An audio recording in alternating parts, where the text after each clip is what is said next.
Hello friends, this is Pinky. Welcome back to Pinky target economy. तो इस video में मैं आपको सीटेट में 110 प्लस लाने के लिए कुछ ऐसी स्ट्रेटजी बताऊंगी जिसे आप लास्ट 25 डेज में फॉलो करके अच्छा स्कोर कर सकते हैं। जो मैंने फॉलो किया है मैं आपको वही बताऊंगी। तो चलिए यहाँ पे स्टार्ट करते हैं।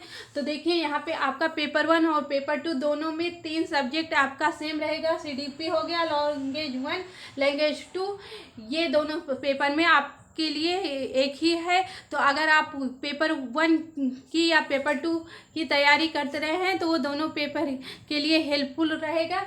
तो यहाँ अगर आप पेपर 2 की प्रीवियस ईयर पेपर करिए, क्योंकि अगर आप हाई लेवल के लिए तैयारी करेंगे पेपर 2 की तो वो अपने आप पेपर 1 की तैयारी हो जाएगी। तो आप सबसे पहले प्रीवियस ईयर पेपर सॉल्व कीजिए। अब आपके पास एनसीईआरटी पढ़ने का समय नहीं है। अगर आप एनसीईआरटी पढ़ रहे हैं और उसका नोट बना रहे हैं तो ये आपके लिए बेवकूफ़ी होगी। आप जितना अधिक जो है पीवाईक्यू करेंगे उतना ही आपके लिए हेल्पफुल रहेगा, जिससे कि आप अच्छा स्कोर कर सकते हैं। 3 स्ट्रेटजी रहेगी जो मैं आपको बताऊंगी। तो देखिए यहाँ पे आप पेपर 2 की ही पीवाईक्यू करिए, लैंग्वेज 1 और लैंग्वेज 2, और सीडीपी के लिए पीवाईक्यू लगाइए। डेली आप जो है लैंग्वेज 1 और लैंग्वेज 2 में डेली एक पैसेज सॉल्व कीजिए और प्रैक्टिस कीजिए, बार बार क्वेश्चनों की प्रैक्टिस कीजिए।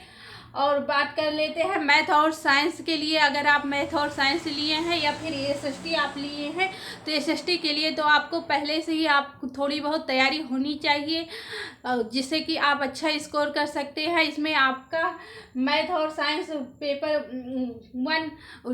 पेपर 2 जो लिए हैं या फिर एसएसटी जो लिए हैं, इसमें इन सब में आपका 40 नंबर के तो आपकी टोटल जो है सब्जेक्ट के आते हैं, 20 नंबर पेडागोजी की रहती है। तो इसलिए इसे पढ़ना मोस्ट इम्पॉर्टेंट है।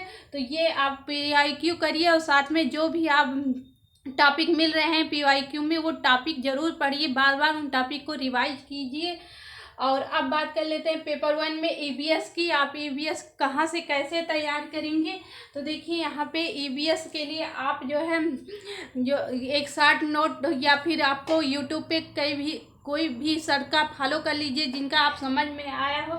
जो है एक मैराथन देख लीजिए, आपका वो हेल्पफुल रहेगा।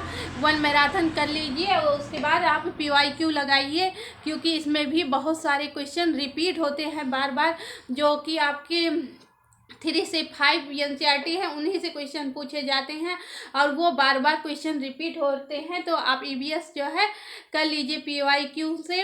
और मैथ अगर आप पेपर 1 की तैयारी कर रहे हैं या पेपर 2 में मैथ और साइंस के लिए है तो दोनों, अगर मैथ और साइंस लिए हैं तो आपका मैथ जो है पेपर 1 का भी तैयार हो जाएगा आसानी से।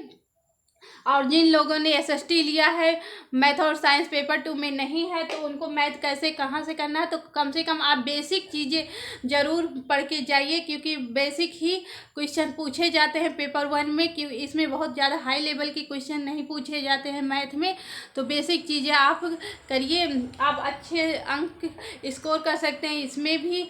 और ये जब आप पीवाईक्यू करिए तो टाइम मैनेजमेंट के साथ करिए, जो है जिससे कि आप उसमें समझ सकें मेरे किस सब्जेक्ट में कितने मार्क्स कम आ रहे हैं, किस में मेरा कम मार्क्स आ रहा है। तो उस जो है सब्जेक्ट पे ज़्यादा फोकस कीजिए, उसे ज़्यादा बार बार प्रैक्टिस कीजिए। जो भी अगर आपने कोई नोट्स बना रखा है तो उस नोट्स को बार बार रिवाइज कीजिए। इन सभी चीज़ों को फॉलो करेंगे तो आप निश्चित रूप से जो है अच्छा स्कोर कर सकते हैं। मैंने भी यही किया था कि पीवाईक्यू बार बार किया, जितना हो सका मैंने बार बार पीवाईक्यू किया। और सेकेंड है कि आप टाइम को मैनेजमेंट करके चलिए। अगर आप जो है 2.5 घंटे का पेपर है तो उसे अभी से ही प्रैक्टिस कीजिए कि आप 2.5 घंटे में 250 क्वेश्चन करें, जिससे कि जो है आपकी अभी से हैबिट पड़ी रहेगी।